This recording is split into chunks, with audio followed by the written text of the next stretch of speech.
What's up, everybody? Welcome back to Punch Drunk Nerd, the podcast where three friends, three amigos, three bambinos come together to talk about nerd shit. Today, we are going to review The Last of Us Season 2, Episode 1. That's what this episode is going to be about. Just that. Just the review.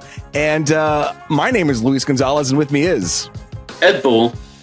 And Steven Escobar. That's right. Steven has tagged Miguel out. Miguel is no longer on the podcast. Big news here. No, I'm just kidding. Miguel is actually out sick. I'm so sad that he's not going to come because he loves The Last of Us. I started playing, and then he and me started geeking out, and now we got Ed and Steven to play The Last of Us, right? Yeah. Absolutely, yeah. Still in the process, but we're novices. We're still very... Yes, I think Ed and I are at the exact same spot. We're lucky we finally synced up.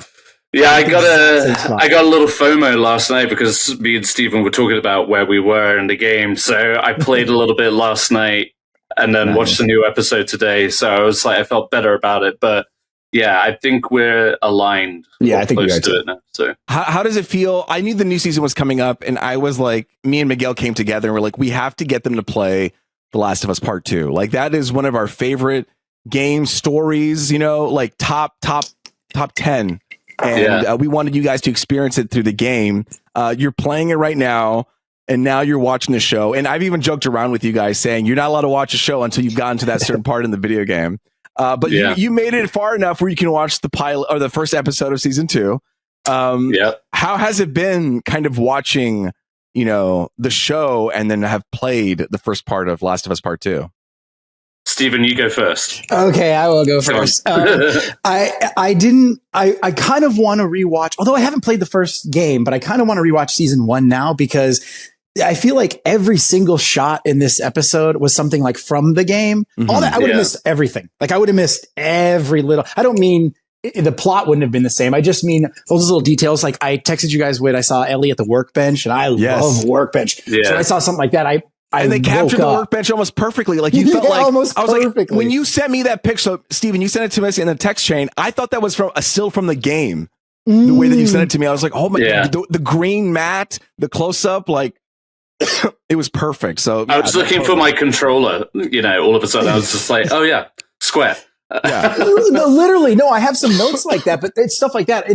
I'll just say this one now, but like in season 1, a lot of times there would be a zombie or whatever you want to call it. What are they called? Infected. They're being infected. Clicker. And they would take like forever, like minutes just to like go around it and then like stab it. And I was like, this is taking forever. For one, now when I watched this episode, I was like, this is exactly what I do. I wait, I like follow him for a couple minutes, and then I bounce, I stab. It was exactly like the game. I would love to rewatch season 1 to see how much of it was the game that I didn't realize. So to me, I'm seeing everything left and right. I feel like Ed just said, I have the controller in my hand. I'm thinking there was a time when Ellie was like, I don't hear anything. And I said, she's using that R1. R1.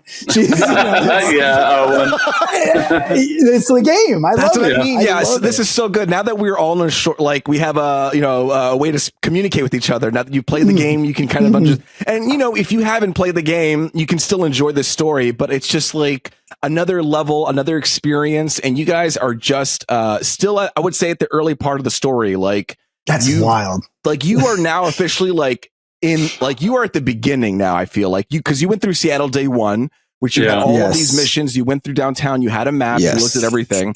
I feel like that is still like training you to how this game works. You know, like, hey, these are the mechanics, these are the bad guys, like this is, but now that you've gone to Hillcrest, which I think is where like the suburban area is.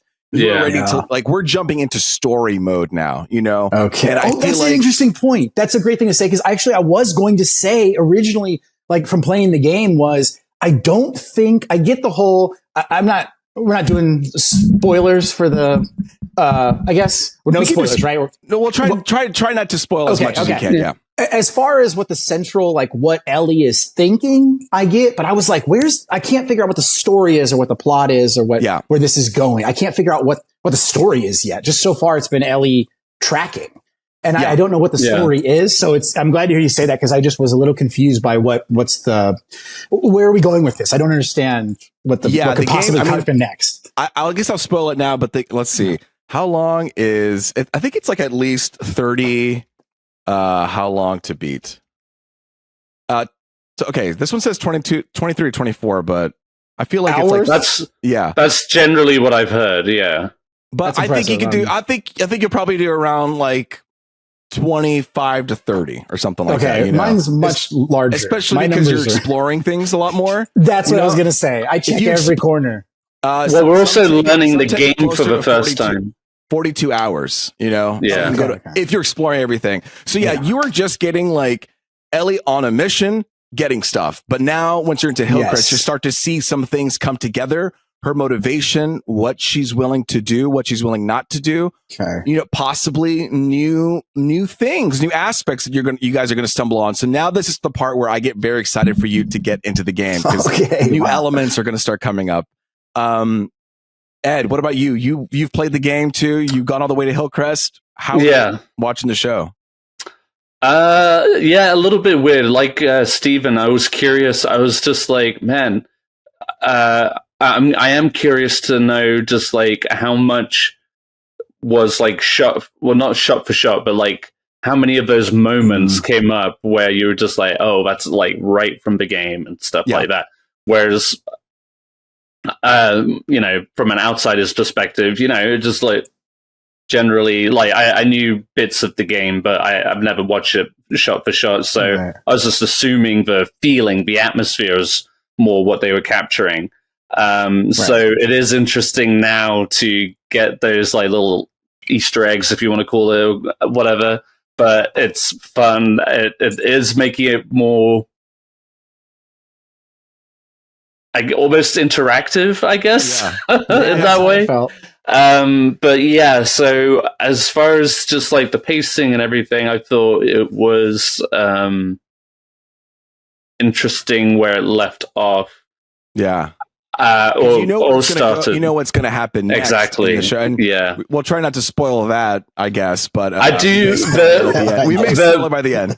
There is like that one syndrome now, though, is like I felt like those guys who just like had that terrible reaction when they first saw the trailer for season 2 and they were talking about the casting for some of the characters. Yeah. And I was just like, we'll get into it. I know, but now I'm getting that feeling there. Yeah, I'm just like, like, but obviously you're comparing it to a video game, and it's my Dina. Exactly. But like, you can say that about Pedro Pascal, Bella Ramsey, but both of those actors work very well for the characters. We'll get into this. We'll get into the characters about it too, and I think it's going to be a juicy conversation. I wanted to go back to the part where you were saying how it felt shot for shot part of the video game, and just so you guys, I don't know if you guys know or Steven, but like Neil Druckmann, the director who did Last of Us 1, Last of Us 2, he's also involved with this one. He directed some episodes of the first season as well. So he's heavily involved. He directed it. He has a director's eye, as you can tell when you play the video game. And then Craig Mazin is the one who also did the HBO show where Chernobyl. What's it called? Chernobyl. Thank you. Yeah. Oh wow. Yeah. Chernobyl was awesome. And so he directed and wrote this last episode. And he's a huge fan. He's played the game. He understands the whole like themes and the direction of it all. So those two are like a super team. And the fact that you're like, he's a fan of the game too. So there are moments that impacted him emotionally. And he was like, the way that it was framed and shot, I wanted to bring into the screen as well. And so you do get those feelings in the show as well. So it totally makes sense that you feel that, it's funny because I was listening to the podcast that they do, and they were doing a certain shot where they were doing a jib, and he was like, it just doesn't feel right. And then the cinematographer was like, okay, they took it off the jib, which is like this big mechanical arm, and she just did it with her hands and was doing it. And he's like, there it is. That's the feeling I want, So there's a lot of some artists on that set, some artistry going into it. Yeah. Okay, I guess you guys are really wanting to talk about. Let's talk about the characters here. We know that Pedro Pascal is Joel. I wouldn't want to say about Pedro Pascal as Joel. Just as one sentence is just when I'm watching the show or playing the game, they sound like the same actor. Like there are times when I hear the game, I'm like, that's freaking Pedro Pascal. Yes, and then Pedro Pascal, I'm like, holy hell, down to the inflection. I didn't realize he was copying it that perfectly. I mean, personally for me, I like even the way he carries himself and the way he talks and holds himself and his face and his emotions and his direction. Like, I feel like that is like, because I know you guys haven't played Last of Us Part 1, but that is like that is him. Manner. And I think that's his manner. Very good. So that's his mannerisms. Yeah. So it captures really well. I liked, obviously they've aged him up a little bit now. Yeah. But even that worked to a degree, but they're in a way that works more for Pedro Pascal. They're not trying to make him deliberately look more like Joel in the game. That's a good like point. Scruffy hair or whatever. He's got his own little vibe. It is, but the spirit of the character, exactly. So, that's a good point. Who else? Who you were going to say? And we cut you off. No, it's fine. Joel and also, well, now that you're playing Last of Us, we also have not Pedro Pascal, but also Bella Ramsey as Ellie. What's your experiment? She's awesome. I feel like she has aged up. Like when we saw her fighting in that first, and she starts talking. She's carrying her body different. She's got a different inflection in her mouth. She's got more confident. Like she's acting. This girl is acting her butt off because she acted like a little girl, and now she's acting like an adult. And really, not that much time has changed. I like the way she carried herself. She carried herself like a little adult. Yeah. She won me over in the first season, and if anything, it's like the video game Ellie seems more of a stranger. But obviously, I'm getting used to that character now too. Me too. But like, they both bring their own thing, but it's more of the spirit of the character. But I really like what Bella Ramsey does with it. I think there are like some dialogue-y moments that I like roll my eyes at, but I feel like that's to be expected. There's a lot of dialogue where I'm like, this is like a Hallmark rom-com, but then I think, I don't know, that sounds like the dumb shit I was saying at night. This is the part of the game where like you can stop and have that conversation, or you can just keep walking. And unfortunately, we've got to have that conversation a little bit. What's an example of that you found in this episode? Let's see. The interactions, because they're filling up a lot of that space from the night before when the game actually starts. Mm-hmm. Oh, right. You don't get to see that, right? Yeah, they're setting up everything that happened. And so you've got like that interaction with Joel and Dina that felt a little ham-fisted. And then a lot of the back and forth between Dina, Ellie, and what's the guy's name? The baby daddy. The other guy, the baby daddy. Spoiler. So I had a question about. I want to talk about Dina. Dina. So, what did you like? Who's playing Dina right now? Like, what are your initial thoughts of that character? Can I say I did have an instant reaction? I was actually super excited. That is, I'm sorry, I'm pulling up her name. She was in Madame Web. Isabella Merced, but she was also in Alien Romulus. Yeah, and I really liked her. I really liked her. Yeah. Wow. I thought she was so good in Alien Romulus, so I was just like, all right, this might be awesome. I'm trying to rewatch that movie. Good. I watched it a little and it was terrifying. I was actually scared. She's also in Dora the Explorer. If you haven't seen Dora the Explorer, she's also you gotta Dora the watch Explorer. it. I've never seen a child's movie or anything that's ever been made, like a property that's ever been made that I thought, maybe Barbie movie was like that, where I'd like, these people are crazy. The people who made it are insane. I love it. But what did you think about her? What did you think of her as her Dina acting? In this?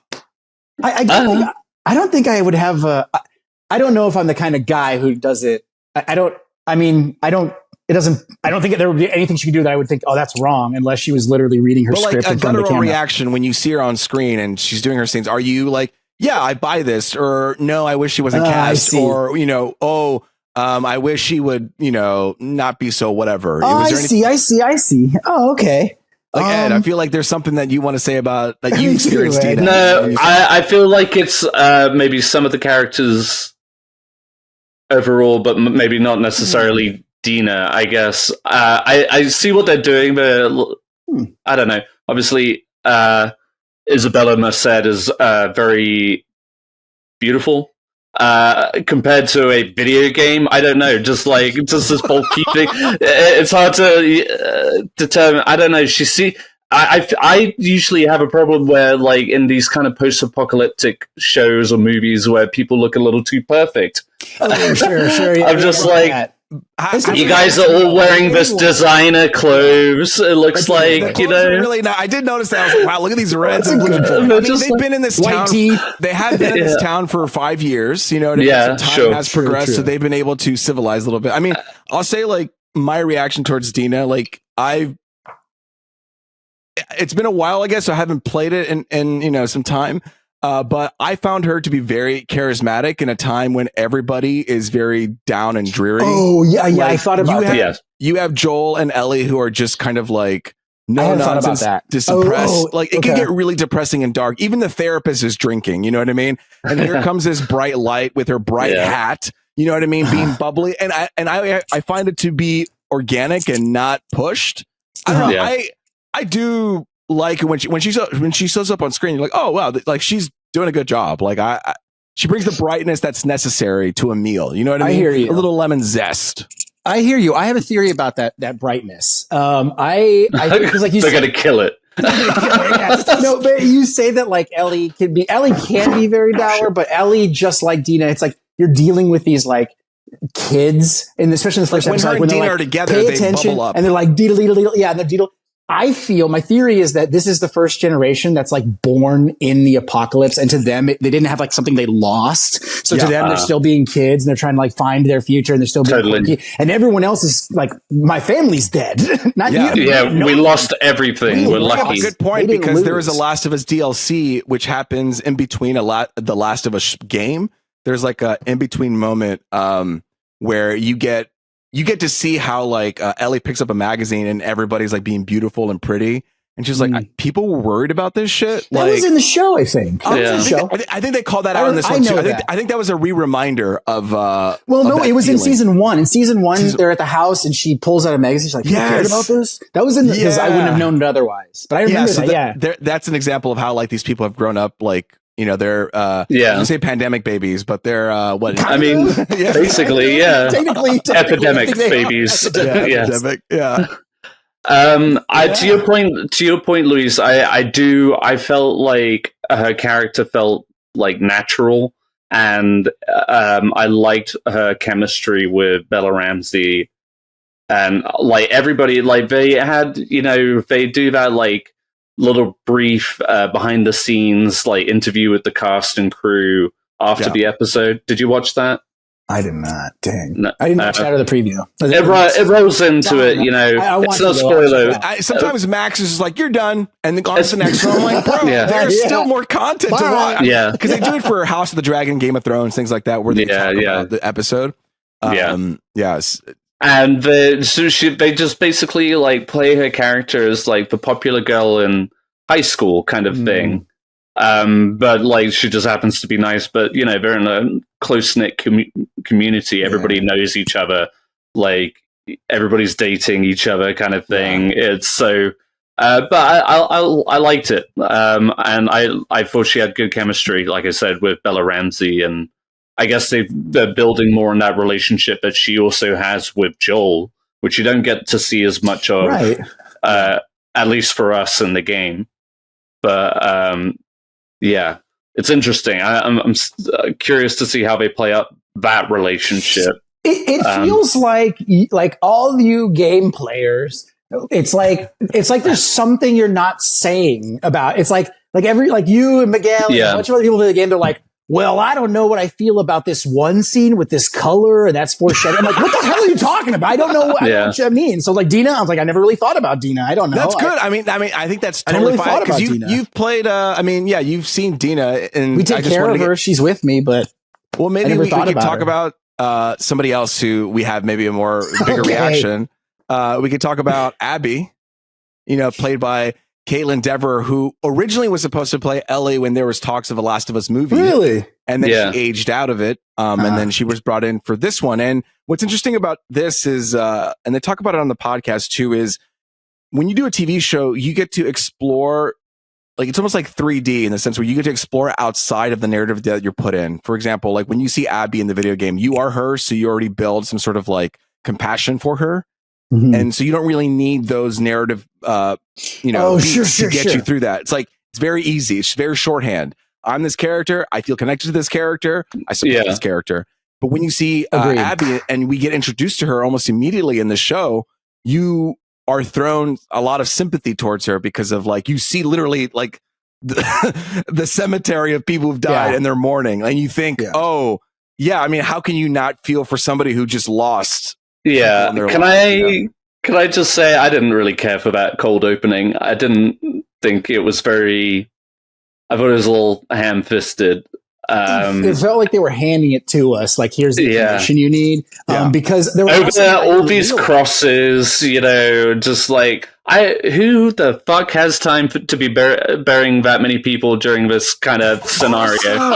Like, just like, keep a lookock just in case, because one of these fuckers might even pop up as one. I know that are zombies, but I just like, there's a better way to, I think, demonstrate maybe that scenario and give us a bit of backstory. But I know that was like the visual thing from the game. Like you made assumptions. Actually, that shot didn't happen. No. Like I meant like they would, for the show, they were visualizing maybe the context from the game. Oh, okay. But I guess they set that up. Anyway, I don't know. But I'm kind of wondering if we need any. I mean, I don't know, and I don't know where it's going and everything. But because you guys are like right at the beginning of the game, so there's so much crazy. more. I've been playing forever. That's crazy. How long is this game? I can't keep going into these big dark rooms where I can't see. It's I'm getting like heart palpitations just thinking about it.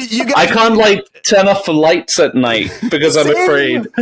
There's a clicker right over there. Well, I think it's good because in the game you're now in Hillcrest. Now you're not dealing with clickers, you're dealing with people, and so now you're. I don't know if you're doing that now, but like you're not trying to run away from people. Clickers, you're trying to run away from people. And dogs.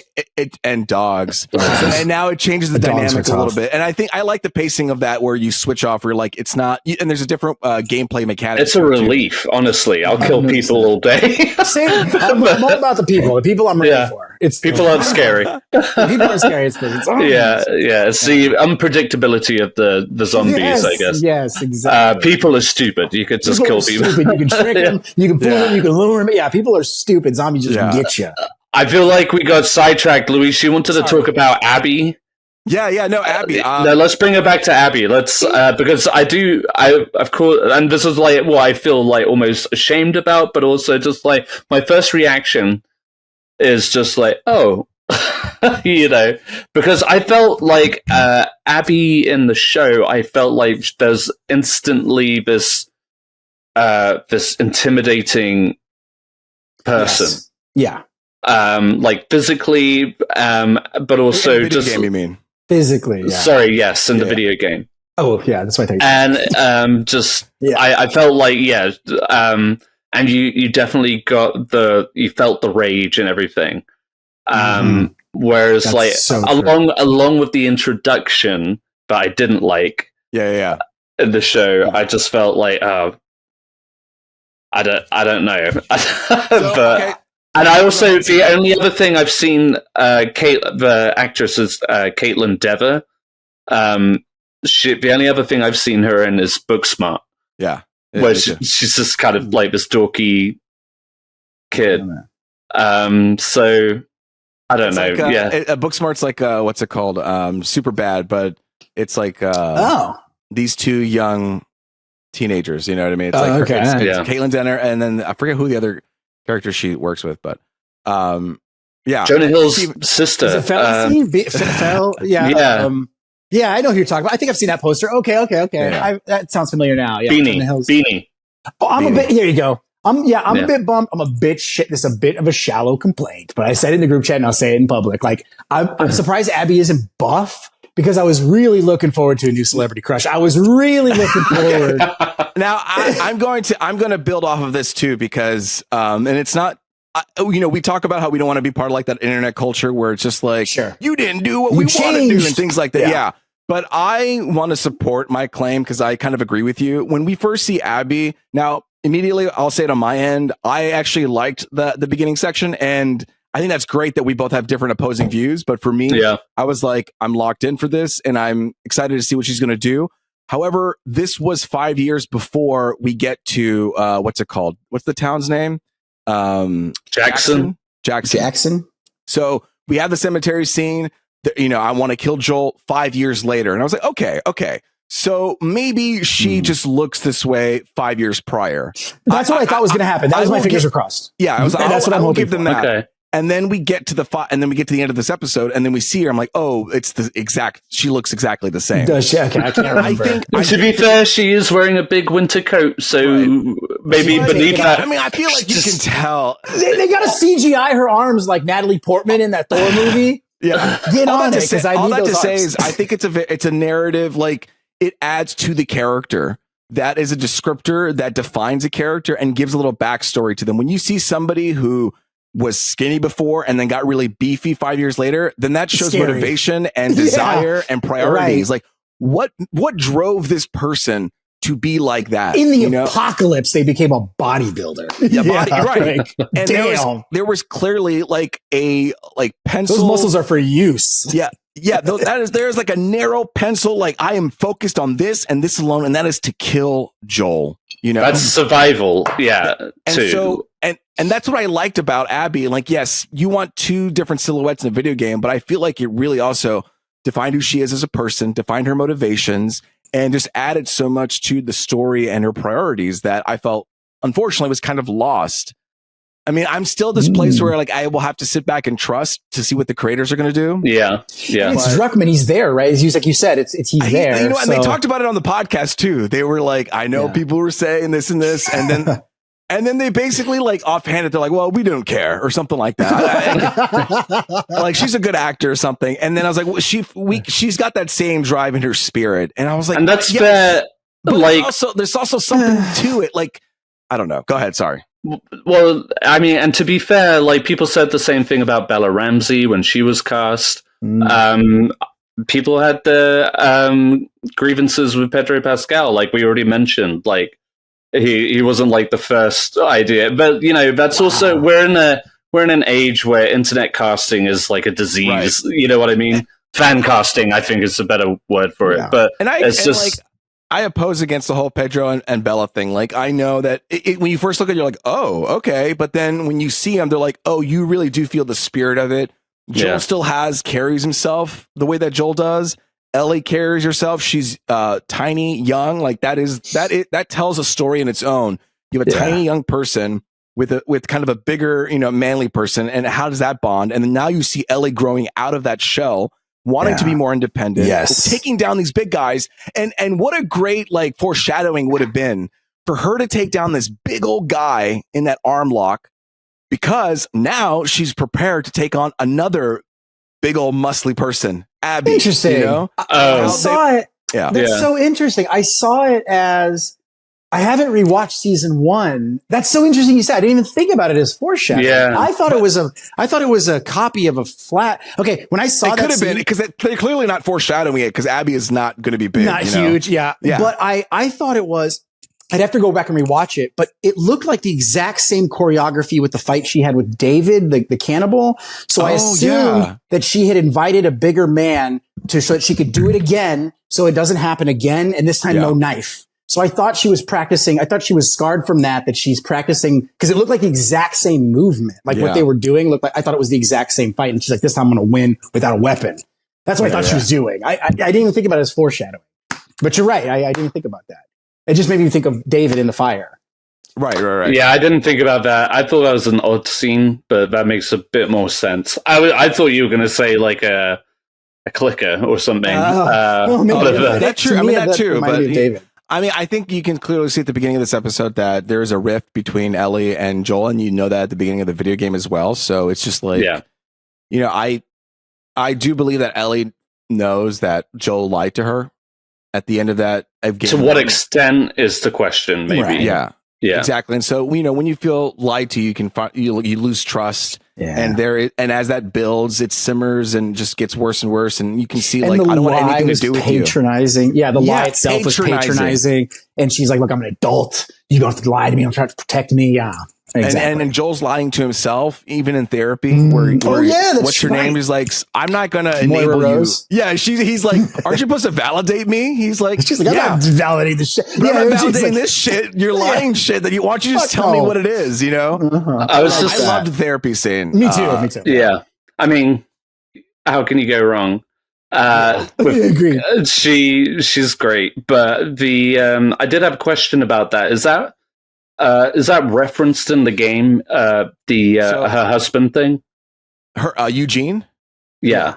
So this would be a great Miguel question because I know Eugene is in the game as far as like where he is in the story and stuff like that. I don't know. I'm the type of gamer who like me and Steven are very opposite.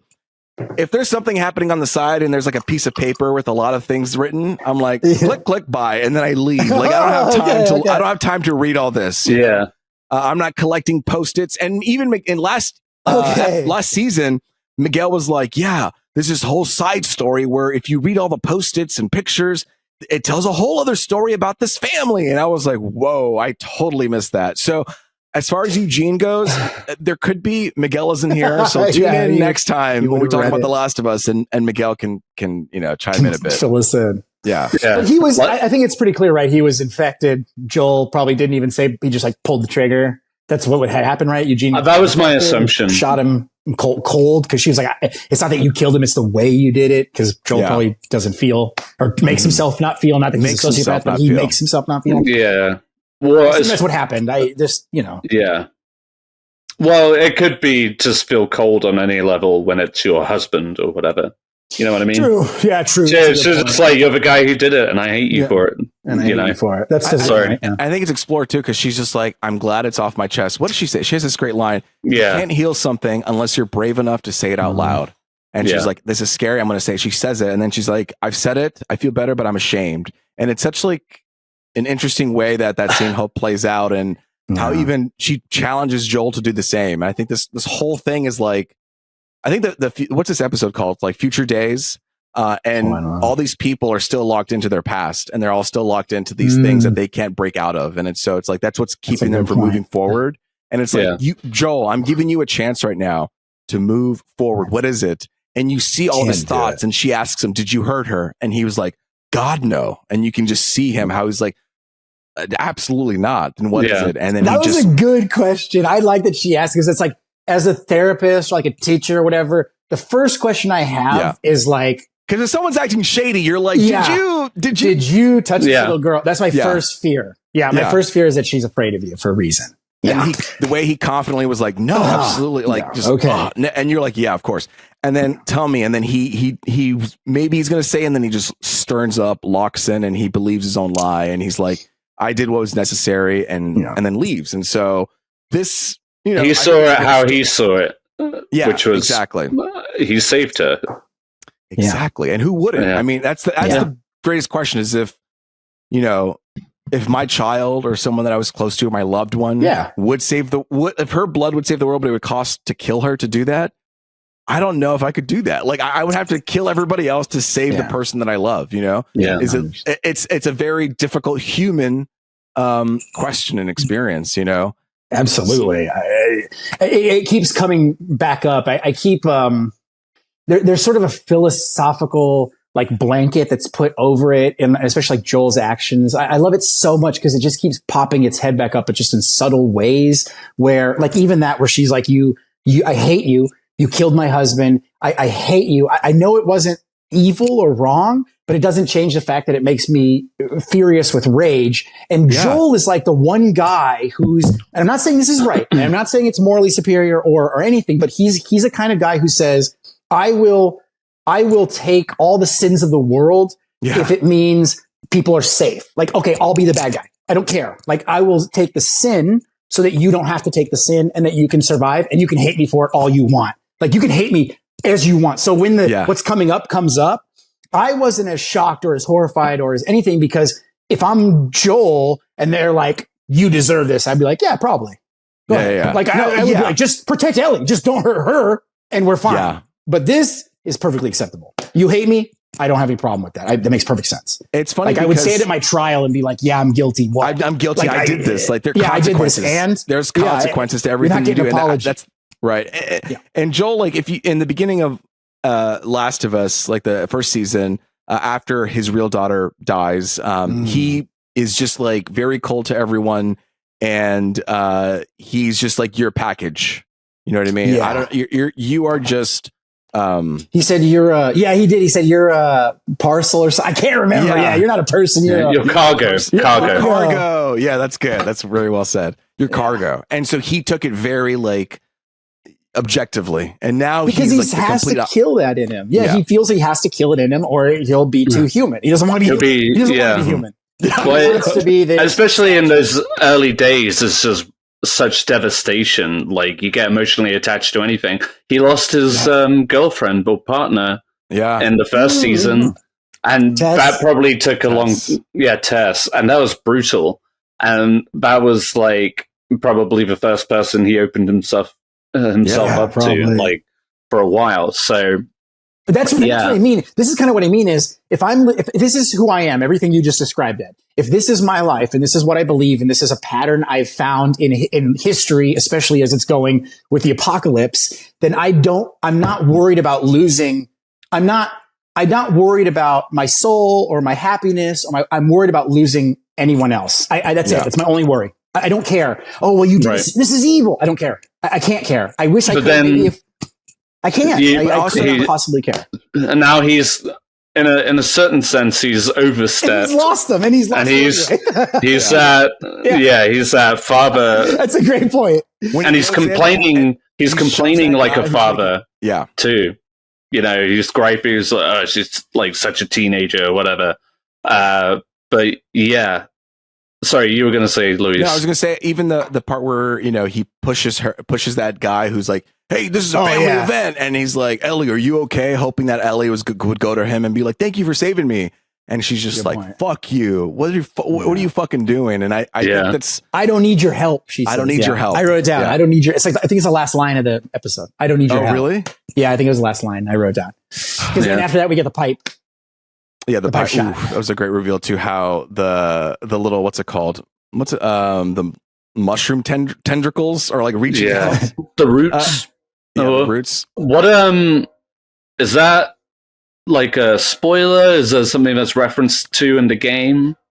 So actually, the what's it called? I think they call it the mycelial network. There's a mycelial network where if a mushroom is in trouble or is dying, they'll send sugar or like certain minerals or to that mushroom to save its life. And so there's a network where they can communicate.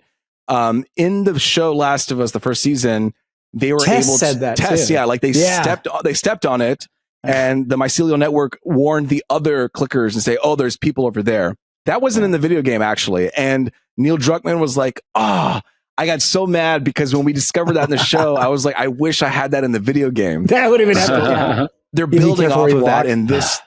I don't think I could have handled that in the game. Right. Yeah, I know. I'm already so jumpy. Yeah. I'm already so careful. Well, I wanted to ask you guys. Go ahead. No, I'm saying they're building it because there's a big moment coming up, which you know is going to happen, which is, hey, there's a lot of them over there. And then. Oh, okay. Yeah. Okay. I wanted to ask about it because when that first, at the beginning, they open the water pipe and it's clogged.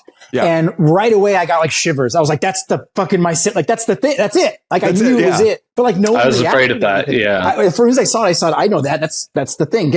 In the first episode of season 1, the stuff that comes out of her mouth, that's that. And I panicked and I was like, nobody seems to worry. So I was like, okay, I'm crazy. But then at the end it moved.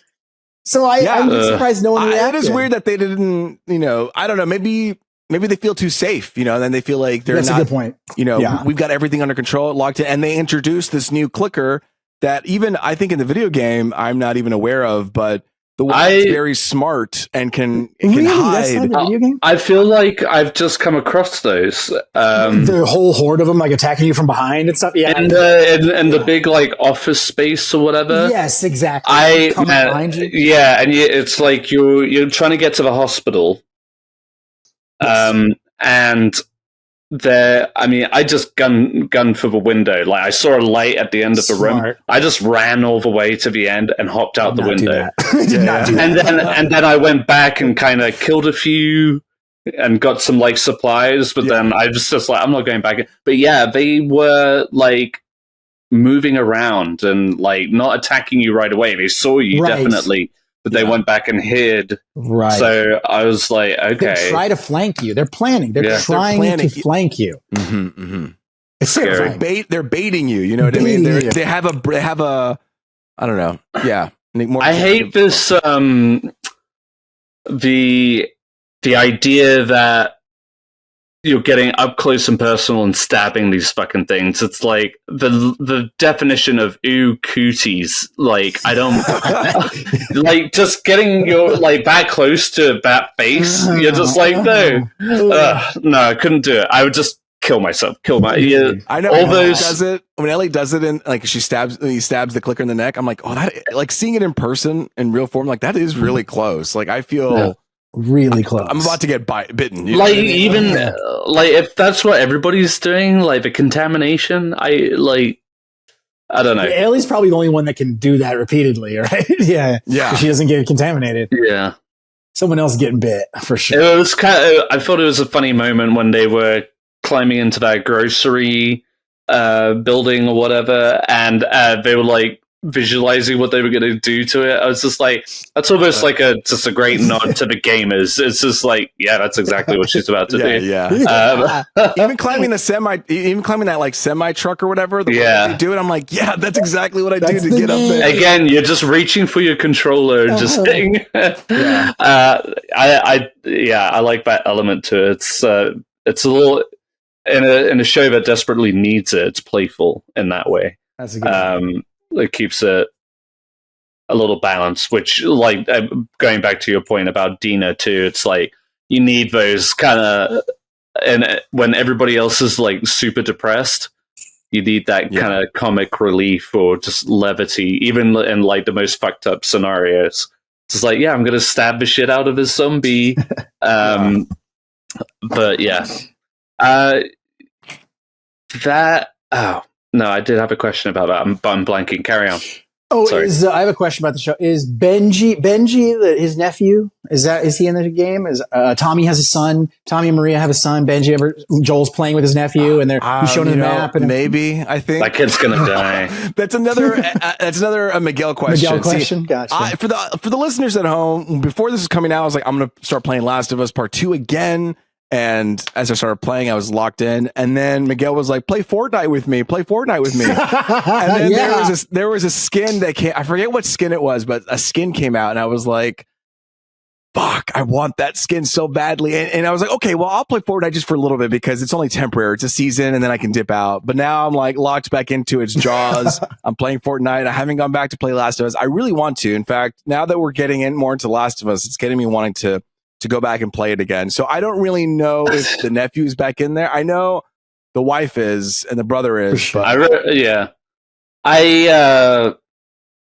would say like watching the episode and then like playing again last night has gotten me to persevere. I just like it really is just more of a fear factor for me. It's just like I'm literally spending most of an hour just like tense and a little scared, frustrated and panicky. I keep thinking I'm like, okay, I'll play for a bit. And then it's 20 minutes in and I've got like a headache and I'm like, okay, all right, come on. But it's also like when you make enough progression, you just feel like encouraged and you want to keep going. True. Yeah. I'm like, here we go. Let's go. Exactly. Like that big monster in the hotel. The big like boss or whatever. I got that guy in 2 tries. I don't know if that's a record, but I was just like, okay, I got this. I could do this. I mean, I just kept running away from the motherfucker and then just shooting. But sometimes that's a tactic is you don't want to get too up close to it because it has a powerful hit up close. You want to back up and totally. Like you cracked the code of defeating that boss. I was like the way that most of those scenarios go. I thought 2 tries was great. I felt like Yeah, same. That's like top 10 in Fortnite, you know. I'm just like, absolutely. I'm actually really fucking good at this game. Someone said, I think my nephew, I think my niece, she said, we were talking about the show, and she was like, it's great. It's like the game, except Ellie gets bit way more in the show. And I was like, not the way I play. That's not true at all.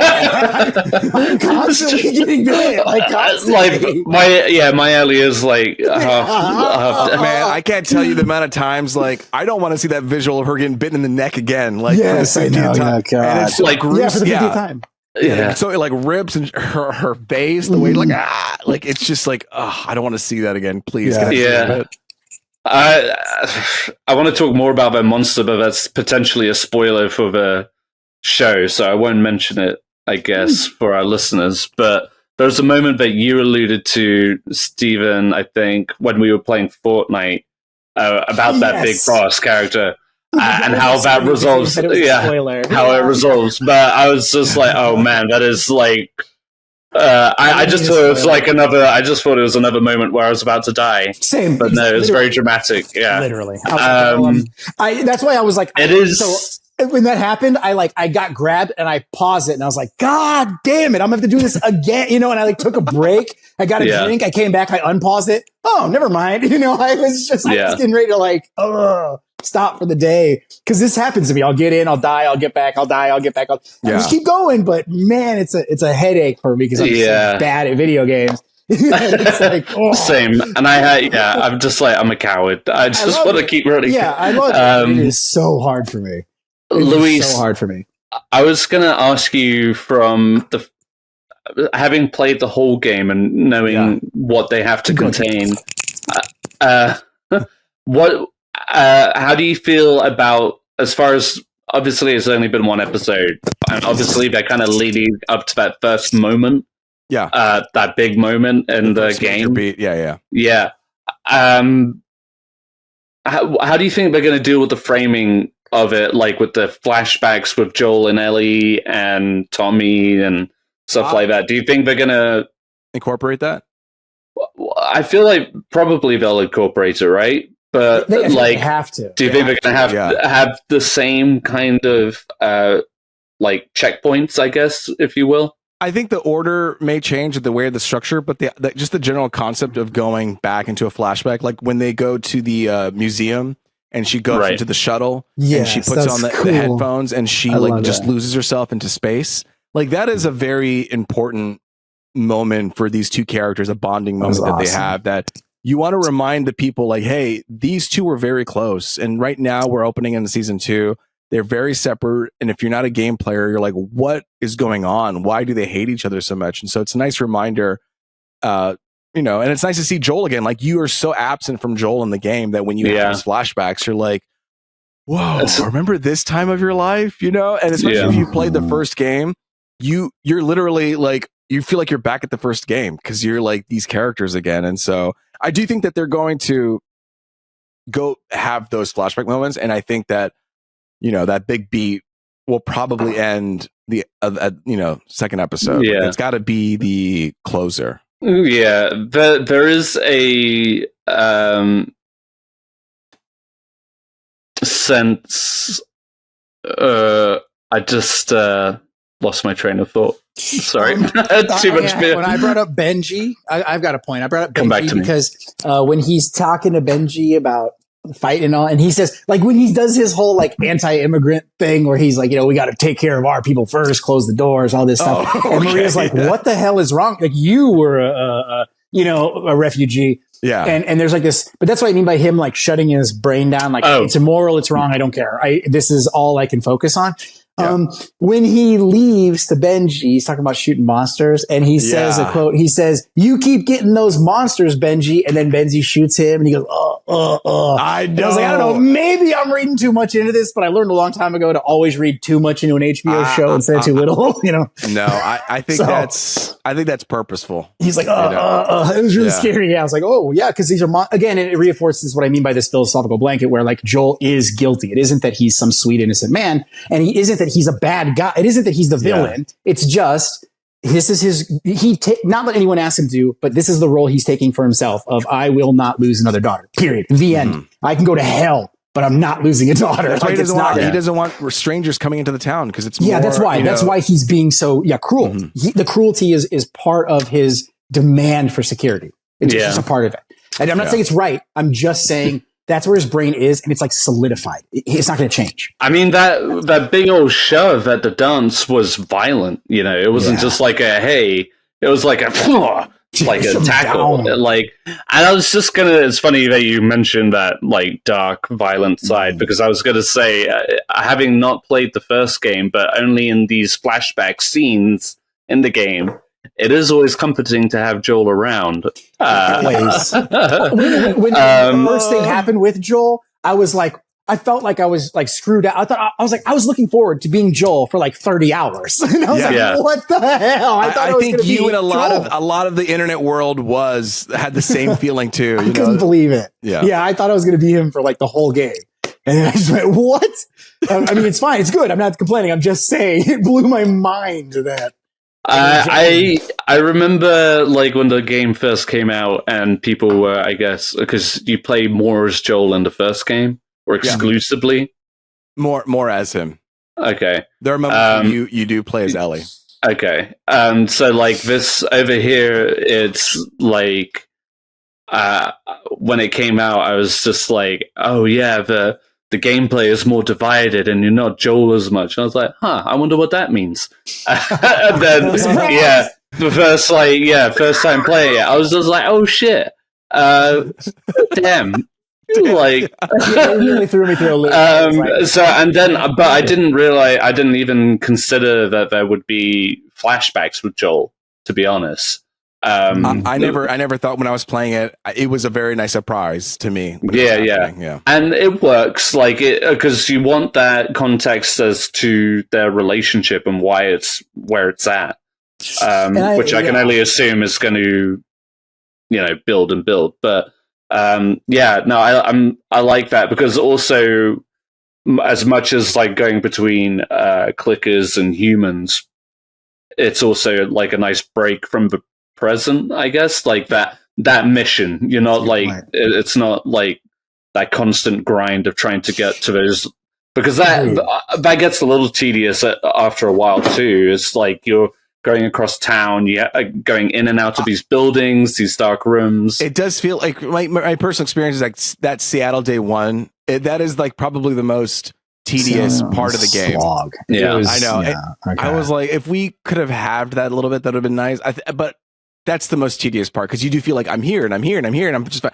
But now, hopefully, you guys are moving forward and you're going to start. Yeah, it's definitely gained momentum.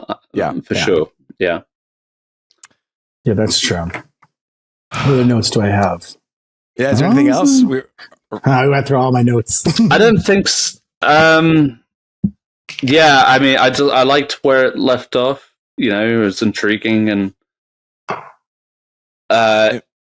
It definitely demonstrated the pace it's going to take during this first season, or rather this season, because they're splitting it, right? So, it'll be curious to see where they ended off. I'm curious to see the second episode, where it goes. You're curious to see how they end the second season? Is that what you're saying? Second episode? Second episode. Oh, second episode? No, second season. I feel like I know what's going to happen in the second episode, but the second season as a whole, like what that cutoff point will be. So, and I think that's like where I'm trying to, because I joke and say you're not allowed to watch until you play it, but I'm trying to get you guys to that second, to where me and Miguel, I think both can agree where that split's going to be at, and we just want you to get there. So that then we can stop berating, being like, "Hey, have you played? Have you played? Have you played?" Because I mean, like, I want you to enjoy it as well, but I also want, I don't know. Now you'll have more time between season 2 and season 3 because I'll be like, okay, you guys just play whatever you want. It's like, and we'll know it. We'll know it when we see it. You think you will know it when you? I feel like you will know it when you see it. Wait, somebody mentioned going down to Texas. Was that you, Miguel? I'm not gonna. Listen. What Miguel and I say, I'm not spoiling anything, so we're just gonna just keep it at that. Do you guys have anything else to say before we wrap up this episode? Nah, I just was gonna say it's always like, oh, you got to get to Seattle. It's like I am going as fast. I am bad, so I am dying. It's like I'm getting to Seattle. I die. I get back up. I die. I am trying. I am flying through. It is disheartening every time I see my progress. Like, yeah, exactly. It is. You're just like, God damn. It's taking me a long time. But it also stresses me out at just where this game is going to go. You know what I mean? I'm stressed. Can I make a prediction? I'm having a stressful time. Yeah, I will try not. I'll try to say. You don't have to answer it. It's not about answering. I'm just saying this is what I think is going to happen. But I did this with season 1. When we talked about it on the podcast, I did the same thing where I watched one episode, or I knew the premise, and I was like, let me guess. And I was right, but I was wrong about the emotional journey. I didn't realize that I would care. Yeah. So maybe it's happening again, where I think I know where the plot's going to go, and I'm like, yeah, but maybe the emotions will get me there. Yeah. Let me guess. Abby, we're hunting Abby. We find Abby, and then we go, oh, you know what? We're not that different, you and I shouldn't have revenge. Revenge is actually not the goal. That's my theory. Oh, you know what? Never mind, Abby. You're actually justified. That's my theory. It's going to be this whole like, I want revenge. Oh, revenge is not the answer. That's my theory. That's how you don't have to respond, but that's my theory. I think plot. I think like Ellie will discover she's like the Lisan Al Gaib. And Abby will be like Stilgar. And Abby's going to be like his champion, or they might sleep together. I don't know. That would be crazy if like the actress who is like lined up to be Ellie slept with Ellie. And then they just go for a power struggle down in Texas, and they get the sandworms to help them out. They run away together. Yeah, sandworms. Never mind. I'm with Ed. Mine's wrong. Nah, I haven't. I'm too like stressed out in the present to make any predictions of where this fucking. The potential is wild, but also devastating, like scary. The potential and like what they're already alluding to in the show. I'm just like, oh god, this is going to be heavy. So and just like I think back to the moments in the first season, it's just like, and I don't know how much again that like matches up with the game, but by all accounts, it by a lot, right? And so it was, it's curious just like playing it firsthand now and seeing where it's gonna. I think even for people who played the game, like there's still going to be twists and turns that you won't predict. Like I think in the middle of season 1. When they meet up with the brother and the deaf kid, the way that transpired and the way that it ended, changed a little bit from the way that the video game is. Like there are some moments where it's like, yeah, we're hitting that. Whoa, we're taking it this way now. Ooh, okay, and so you just see a different side of it that you wouldn't typically get in the video game. So yeah, no, I'm also really excited to see what happens next week. Maybe we'll keep following up on Last of Us, but stay tuned to Punch Drunk Nerd. We'll keep talking Last of Us. We have another episode coming up. We're going to talk about news and what we're into and things like that. But until then, hey, it's been me, Luis Gonzalez, and with me's been Ed Bull. Sorry, and Steven Escobar. You used to going third. I'm usually last. What can I say? Yeah. And until next time, later, Gators. Hey guys, sorry, I'm not feeling well tonight, so I wasn't able to record, but I did want to send some quick thoughts. First off, I'm really looking forward to season 2 of The Last of Us. I'm going to go and just come out and say it. The Last of Us Part 2 as a game was my absolute favorite, maybe my favorite game of all time. I play it maybe once a year just because I think the story is so good. And I know that it's very divisive, and I think this season is probably going to introduce some of those moments. And it's going to maybe make people feel a certain way. I will say that I liked the introduction. I had it in my head that things were going to go a little bit faster. But it seems like I can kind of see the pace, especially of the first or second, maybe third episode, how that's going to go. I don't have a lot of critiques and positives. Like, I'm not going to sit here and talk for an hour. I think it was a really good episode. A couple of new things. We see Ellie being a little bit more aggressive in the way that she's fighting. She's going like hand-to-hand combat, and the guy pulls the punch, says, "Don't do that." Later, we see Joel stand up for her in the dance hall, and she says, "Don't do that." That's an indication that Ellie is trying to be more mature. She's trying to be more hardened as she comes into adulthood. But really what I felt from Ellie was that she still felt childish and a little immature. And I think that's because for the last 5 or so years, she's had the safety of Jackson. She's had the safety of the commune and everyone looking out for each other, and kind of like when you're a teenager, you're kind of dipping your toe into being an adult, and some things are bigger than others, but you're still kind of relatively sheltered. What I think is going to happen is I think Ellie is going to have a transformation in the way she acts and sees the world. In the next couple of episodes that'll probably push her forward. One thing that I really enjoyed about Ashley Johnson's performance in the game was how Ellie Part 1 and Ellie Part 2, it felt so different.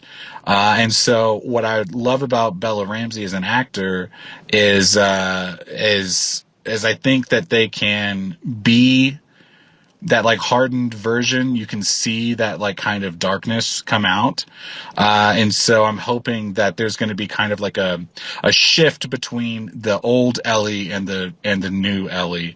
And I just have a lot of confidence that she's going to really, that they're going to really nail that, switch.